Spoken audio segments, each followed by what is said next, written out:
আসসালামু আলাইকুম, সবাইকে স্বাগত সিলভিয়ার রেসিপিতে। আজ আমি বানাতে যাচ্ছি সবার প্রিয় টক মিষ্টি আমের আচার। খুব সহজ আর ঘরোয়া রেসিপি। চলুন শুরু করা যাক। এই আচারটা তৈরির জন্য আমি নিয়েছি আমগুলোকে আমি খোসা ছাড়িয়ে নিচ্ছি। এবার এই আমগুলোকে যেভাবে করে আচার বানাতে চাচ্ছি সেভাবে করেই কেটে নিচ্ছি। আমগুলোকে আমি গোল গোল আকার করে কেটে নিচ্ছি। একটু পাতলা করে কাটবো, খুব বেশি ভারী করে কাটবো না, আবার খুব বেশি পাতলা করেও কাটবো না। আমের স্লাইসগুলোর ভেতর থেকে বীজগুলো ফেলে দিচ্ছি। এভাবেই সবগুলো স্লাইসের ভেতর থেকে বীজগুলো ফেলে দিতে হবে। এবার আমি দেখিয়ে দিচ্ছি আমের স্লাইসগুলো কিভাবে কেটে নিয়েছি। দেখতেই পাচ্ছেন বেশি পাতলা করেও কাটিনি, আবার বেশি ভারী করেও কাটিনি। কেটে নেওয়া আমের এই স্লাইসগুলোকে একটি মিক্সিং বলে নিয়ে নিচ্ছি। এবার এতে দিব চিনি 1 কাপ পরিমাণ। এখানে আমি হাফ কেজির আম নিয়েছি, এজন্য 1 কাপ পরিমাণ চিনি নিলাম। এর সাথে দিব হোয়াইট ভিনেগার 1 টেবিল চামচ পরিমাণ। এই ভিনেগার দেওয়ার কারণে আমের স্লাইসগুলো ভেঙে যাবে না। এবার আমি সবগুলোকে মিশিয়ে নিচ্ছি। চিনি ও আমগুলোকে আমি মিশিয়ে নিয়ে হাফ ঘন্টার জন্য রেখে দিচ্ছি।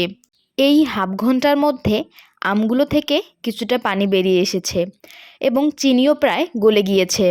এবার আমি একটি প্যান নিয়ে নিলাম। প্যানের মধ্যে পানিসহ আমের স্লাইসগুলো দিয়ে দিলাম। নিচে এখনও কিছু চিনি আছে যেগুলো পুরোপুরি গলে যায়নি। আমি চুলা অন করে রেখেছি। এখন চিনিটা গলে যাওয়া পর্যন্ত সামান্য নাড়তে থাকবো।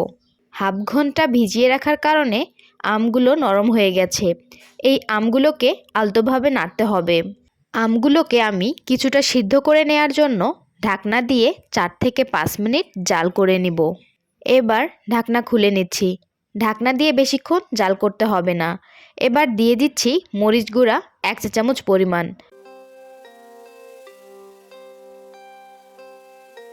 হলুদ গুঁড়া হাফ চা চামচ পরিমাণ,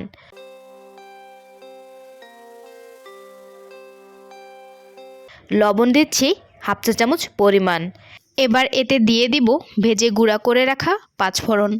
এই 5 ফোড়নগুলোকে আমি আগেই ভেজে গুঁড়া করে নিয়েছি। এখানে আমি বেশি মশলা ব্যবহার করিনি, সামান্য কিছু মশলা দিয়েই এই আচারটি তৈরি করে নিব। এখন সবগুলো ভালোভাবে কষিয়ে নিব। আলতোভাবে কষিয়ে নিতে হবে যেন আমের স্লাইসগুলো ভেঙে না যায়। যদিও ভিনেগার দেওয়ার কারণে স্লাইসগুলো কিছুটা শক্ত হয়ে গেছে, তবুও কষানোর সময় একটু সতর্ক থাকতে হবে।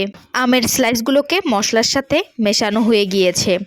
এ পর্যায়ে আমি এগুলো প্রায় 7 থেকে 8 মিনিট জাল করে নিচ্ছি। 7-8 মিনিট পর দেখতেই পাচ্ছেন আমের স্লাইসগুলো স্বচ্ছ হয়ে এসেছে। আম থেকে পানি শুকিয়ে না যাওয়া পর্যন্ত জাল করতে হবে। এই সময় চুলার আঁচ মিডিয়াম টু লোতে রাখতে হবে।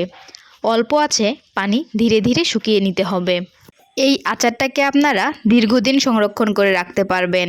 খেয়াল রাখবেন সবসময় শুকনো বোতল ব্যবহার করতে, তাহলে আচারটি দীর্ঘদিন ভালো থাকবে। আচারগুলোকে আর বেশি জাল করতে হবে না, এ পর্যায়ে নামিয়ে ফেলতে হবে, তা না হলে চিনি ক্যারামেলাইজ হয়ে যেতে পারে। এভাবেই তৈরি করে নিন টক মিষ্টি আমের আচারটি আর দীর্ঘদিন সংরক্ষণ করে রেখে দিন।